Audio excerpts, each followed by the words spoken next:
4 decretos en fila, hablando más del corto plazo. Es el de afiliaciones, uno, o sea, el Sistema Único de Afiliación Nacional, primer decreto. El segundo es la habilitación financiera de las EPS, un decreto que se había prometido por un tiempo largo, ya lo tenemos, dijéramos, listo, ya está colgado en la página del Ministerio. El tercero tiene que ver con el modelo especial de salud, o el nuevo modelo de salud para zonas dispersas. Y el cuarto, dentro de este paquete de cortísimo plazo de semanas, es el de biotecnológicos. Eso es, dijéramos, el primer nodo de la agenda reformista. El segundo, moviéndonos ya no a semanas, sino a meses, hablando en 3 meses o hacia final de año, tiene como 3 tipos de medidas. Uno, tener la base de datos de afiliados transaccional y en línea para todos, que es importante, estamos trabajando en eso también. Otro, un sistema de pago por desempeño para que la calidad entre en las relaciones entre pagadores, esto es EPS y prestadores, yo creo que eso es importante también. Y el perfeccionamiento del modelo de atención. Entre los dos, entre ese primer paquete de decretos y este segundo tipo de medidas, tenemos algún tipo de ajustes a la política de regulación de precios de medicamentos, donde vamos a hacer ajustes, dijéramos, a la circular 03 y donde vamos a traer a cuento el tema de los dispositivos médicos que también anuncié hoy. Medidas de más de mediano plazo, pensando en un horizonte hacia comienzos del año entrante, tenemos una serie de artículos que queremos incluir en el Plan Nacional de Desarrollo, donde ahí vamos a tener la reforma al FOSIGA, revivir la idea que estaba en la reforma ordinaria del Fondo de Garantías para el Sector Salud, y algo que nos obliga a la ley estatutaria, porque la ley estatutaria dice que tiene que haber una ley que reglamente o especifique el mecanismo para definir las exclusiones. Eso haría parte del Plan Nacional de Desarrollo. Y estamos pensando también, esta es una idea todavía que se está consolidando, una serie de medidas puntuales, no una gran reforma a la salud, sino 3 o 4 artículos que lidien con el tema financiero. Esto es que nos ayuden a encontrar recursos adicionales a los recursos del sistema para seguir lidiando con un tema complejo, que se ha arrastrado, dijéramos, por un tiempo, pero que se ha venido solucionando poco a poco, como se solucionan las cosas en la vida, que es el tema financiero. Ese es, dijéramos, el panorama general de la agenda reformista que comienza en este nuevo periodo. Ministro, básicamente dentro de este paquete de 4 proyectos a corto plazo que ya estarían... decretos, actos administrativos. Que estarían la otra semana. Yo no diría la otra semana, pensemos en el agosto, dijéramos. Hablé de cuestión de semanas, pensemos en un horizonte de este mes, de agosto. Hay uno que ha sido muy criticado por AFIDRO y es el de los biotecnológicos. Se han lanzado duras críticas diciendo que en Colombia se van a empezar a crear biotecnológicos de tercera categoría y que no estamos listos. ¿Colombia está listo para la implementación de biotecnológicos? Mire, lo que hace el decreto es definir, dijéramos, unos criterios y 3 rutas. Una que se llama la ruta de expediente completo, otra que llama la ruta de comparabilidad y otra donde está la polémica concentrada que llama la ruta abreviada. La ruta abreviada se da cuando uno puede caracterizar plenamente una molécula y dice, como yo la puedo caracterizar en los aspectos que son relevantes clínicamente, no necesito hacer pruebas preclínicas y clínicas. Esto es, no necesito poner unas barreras de acceso innecesarias de 50 a 100 millones de dólares que van a impedir la competencia. El tema de la calidad, seguridad y eficacia no está en juego. Nosotros no es que vamos a decir por tener medicamentos más baratos vamos a tener medicamentos de menor calidad. Esto hace parte de una discusión global. Tenemos, por ejemplo, en Río de Janeiro una discusión la semana entrante donde el Ministerio de Salud de Colombia va a ser protagonista. Todo el mundo está poniendo los ojos en lo que estamos haciendo aquí en Colombia. Yo entiendo las preocupaciones de AFIDRO, que en el fondo son comerciales, pero disfrazan esas preocupaciones comerciales de la seguridad del paciente. Nosotros no vamos a poner en riesgo a los pacientes en Colombia, pero necesitamos y queremos tener competencia cuando se venzan las patentes en el sector de biotecnológicos. En el fondo lo que está en juego aquí es la viabilidad financiera de nuestro sistema de salud, y en eso tenemos que ser responsables. Ellos dicen que ustedes buscan bajar precios con esta inclusión en el sistema de biotecnológicos, pero que eso no se podría porque hay una reglamentación que dice que cuando el mismo componente del medicamento pues cuestan igual. O sea, ¿qué relación hay entre estos biotecnológicos y la competencia con medicamentos químicos? Digo lo siguiente, el mundo tuvo un debate una generación atrás, 20, 25 años atrás, con los medicamentos de síntesis química. Y hubo una discusión muy parecida sobre los genéricos en su momento. Y en su momento también, no digamos mentiras, los genéricos se presentaron como una amenaza para la seguridad de los pacientes. Hoy los sistemas de salud del mundo, todos, no podrían existir sin genéricos, serían absolutamente inviables. Vino una nueva generación de medicamentos que son los biotecnológicos y ahora estamos en la discusión sobre los biosimilares y biogenéricos. Y lo que nosotros estamos diciendo es, necesitamos competencia con calidad. Y ese es el objetivo del decreto. No es que vamos a reducir la calidad para tener competencia o precios bajos, no, vamos a asegurar la calidad, pero necesitamos competencia tal cual como se ha dado con los medicamentos genéricos. Esto es la competencia para los medicamentos de síntesis química. Es una discusión global, una discusión compleja, pero yo creo que Colombia está haciendo las cosas bien. Tenemos un equipo técnico excelente, tal vez el mejor de la región, trabajando en un decreto que yo creo que le va a mostrar el camino al mundo en desarrollo, que se pueden hacer las cosas bien. ¿Qué? Hay una claridad, o sea, Sí. en Colombia ya existen los biotecnológicos y ahora van a venir los biosimilares. Eso Sí. es lo que pasa. Exacto. O sea, cuyo trámite para su aplicación a un paciente es mucho más sencillo, como usted lo explicó, que es una molécula y no requiere. O sea, ahí está la competencia. O sea, ya hay biotecnológicos y vienen los biosimilares que son la competencia de los biosimilares. Exacto, que es lo mismo que pasó con genéricos y síntesis química, es lo mismo. O sea, se vence la patente, ya podría existir competencia. Si uno logra caracterizar el biosimilar y decir, porque la tecnología va hacia allá, esta molécula es suficientemente similar a esta, no necesita los ensayos preclínicos y clínicos y puede entrar a competir en condiciones de calidad, seguridad y eficacia. ¿Cuándo se vencen las patentes? Para muchos de ellos, esta discusión global es tan compleja porque para algunos de los biotecnológicos importantes, muchas de las patentes están venciendo. Tenemos vencimientos 2015, 2016 y 2017, para muchos que son los más usados, sobre todo los anticuerpos monoclonales.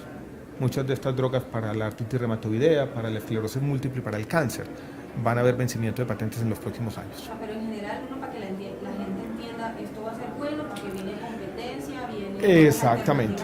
Para que la gente entienda, es decir, mire, hay una nueva generación de medicamentos. Para esa nueva generación de medicamentos necesitamos el equivalente a los genéricos. El país no puede darse el lujo de no tener competencia en ese mercado. Eso es eso.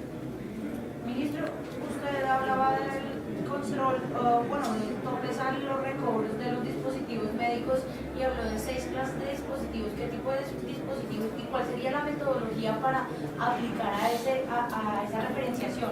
Primero, yo creo que hay que hacer una claridad conceptual que es importante. No estamos hablando todavía de regulación de precios, sino de valores máximos de recobro.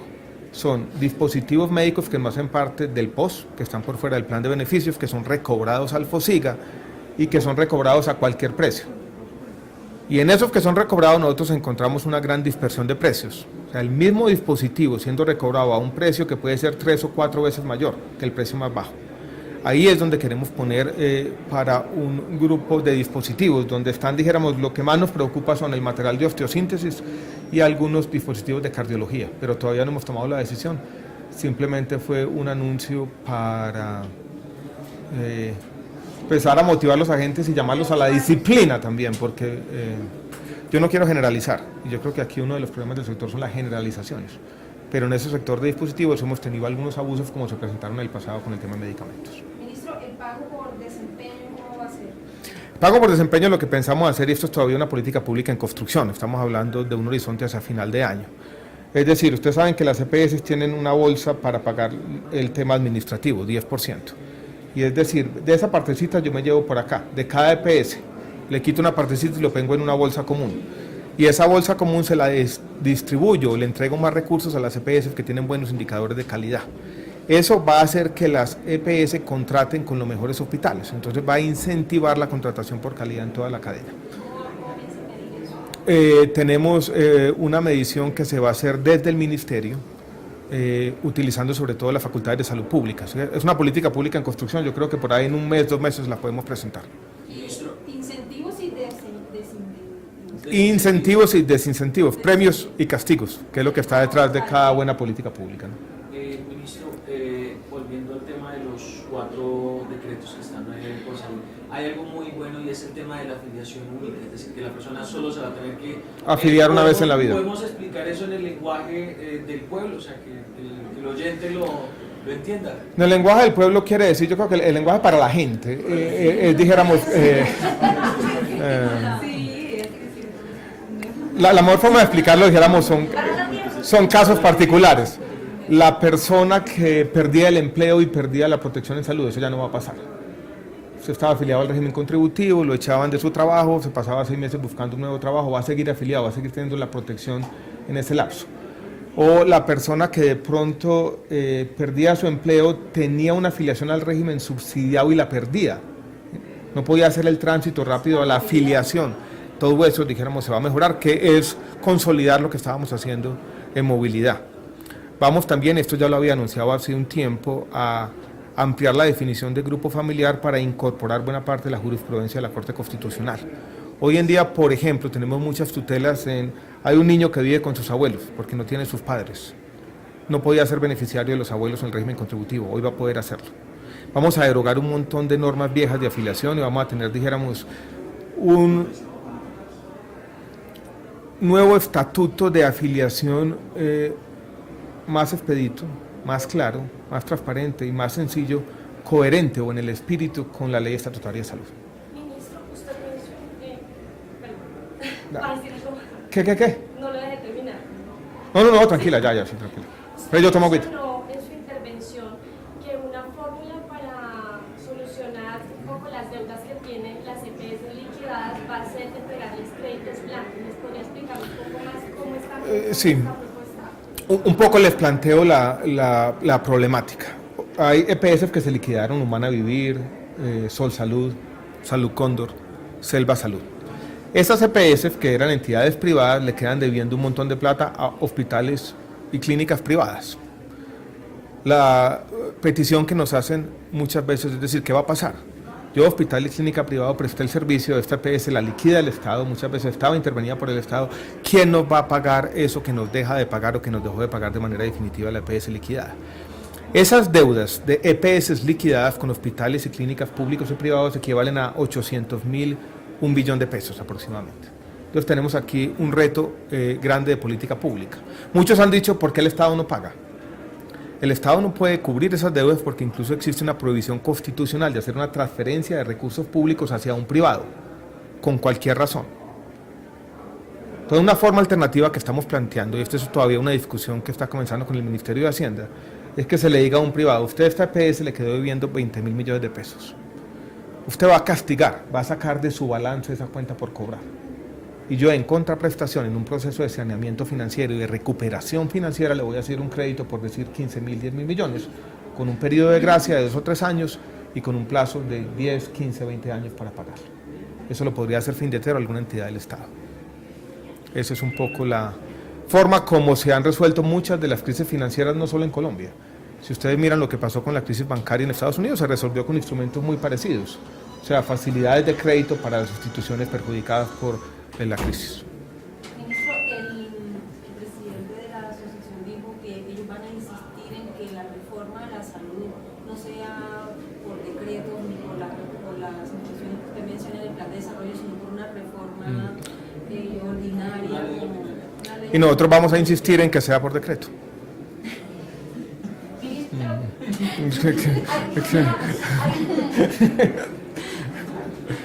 Ministro, algunos puntos de la reforma de Cosida y el futuro, o sea, seguro definitivamente salir. No, algunos de esos puntos yo creo que matizados, y eso sería la segunda parte de la respuesta. Vamos a insistir por decreto por un tiempo, y algunos de los puntos que creemos neurálgicos y que necesitan necesariamente reforma legal, los incorporaríamos en el Plan Nacional de Desarrollo. Ustedes saben, el plan tiene unas bases que se elaboran este año, pero el plan resulta en una ley que incluye cambios normativos para todos los sectores. Esta ley generalmente termina siendo aprobada por allá en la primera legislatura primer semestre del año entrante, para ser claros. Entonces, es ahí donde queremos dar la discusión, pero no sería, dijéramos, una gran reforma legal. Sería una serie de artículos específicos para lidiar con problemas que no pueden ser lidiados vía reglamentaria. Ministro, hay una cosa, usted hace un par de meses anunció el tema de la ampliación, digamos, de la posibilidad de que un estudiante sea beneficiario, estudie o no estudie hasta los 26 años, pero los pacientes han dicho que en la reglamentación que ustedes aplicaron a través del decreto decreto no se está poniendo y en las EPS no les están permitiendo afiliar a sus hijos como beneficiarios hasta los 26 años porque precisamente no está en el decreto sino en una circular. No, hay un decreto y hay una circular que clarifica lo que está pasando. Tuvimos en los primeros días de la política, como siempre, un proceso, dijéramos, de aprendizaje. Hubo algunos casos particulares donde no se estaba haciendo, pero yo diría que en la generalidad de los casos, 90 y 95% esto se está dando y es una política exitosa. Seguiremos trabajando con las EPS para que se dé, y si hay un caso específico donde no se ha dado, pues tomaremos los correctivos necesarios. Pero la verdad, los casos particulares son anécdotas, esta política sí está funcionando. A veces se critica más de la cuenta, ¿no? La Asociación de Clínicas y Hospitales insiste en el establecimiento de mecanismos que faciliten el pago oportuno de la cartera hospitalaria, tanto de la que está morosa y acumulada como de la nueva que se va a generar. En eso estamos trabajando, ¿no? Hace parte, dijéramos, de una estrategia. Yo traté de hacer una pedagogía hoy de mostrar cómo esas deudas acumuladas, que obedecen a un pasado problemático, complejo, que también tampoco hemos diagnosticado bien, necesitan recursos adicionales a los recursos del sistema. Y qué es lo que hemos venido haciendo desde hace 3 o 4 años para conseguir esos recursos adicionales. Y cómo de pronto necesitamos algunos cambios adicionales legales, por ejemplo, para que las cajas de compensación familiar, que han tenido problemas en el sector salud, o sea, que manejan programas al interior de las cajas, que han liquidado esos programas, puedan utilizar recursos del 4% para pagar esas deudas. Eso es lo que estamos haciendo. Yo creo que en eso existe una estrategia. Las crisis financieras en toda parte del mundo se resuelven con 2 ingredientes: recursos, que nunca van a ser completos, y tiempo. Ninguna crisis financiera se ha resuelto en cuestión de meses. Generalmente las crisis financieras, esto es casi que una constante, necesitan el doble del tiempo que demoraron en gestarse. Esta crisis fue producto de 5 o 6 años de inacción, de errores. Vamos a necesitar 6, 7, 8 años para resolverla plenamente, en eso estamos. Lo importante es tener, repito las 2 palabritas, método claro y voluntad para resolver el problema, y en eso estamos trabajando. ¿Cómo va ese proceso de confrontación de la deuda que las EPS dicen que es una deuda? Ahí estamos trabajando, ese es un tema de la superintendencia, en la circular 30, en tener, dijéramos, ese encuentro. Tenemos 1,8 billones de pesos ya conciliados, o sea que ya de lado y lado aceptan como una deuda que se debe pagar. Yo creo que eso es un avance, no definitivo, pero yo creo que es un avance importante que vale la pena resaltar. Listo, muchachos. No he ido a la feria todavía, pero aquí... a estos espacios que se abren. No, estos espacios son fundamentales. Yo creo que, dijéramos, la política pública se construye de esta manera, con el diálogo. Yo creo que hemos tenido una interacción respetuosa, interesante, cada uno, dijéramos, haciendo sus puntos con vehemencia. Por eso quise quedarme no solamente, dijéramos, en mi conferencia, estuve aquí, dijéramos, toda la mañana escuchando la muy buena presentación del doctor Juan Carlos Giraldo, y ahora con ustedes voy a recorrer la feria. Esto es fundamental, ¿no?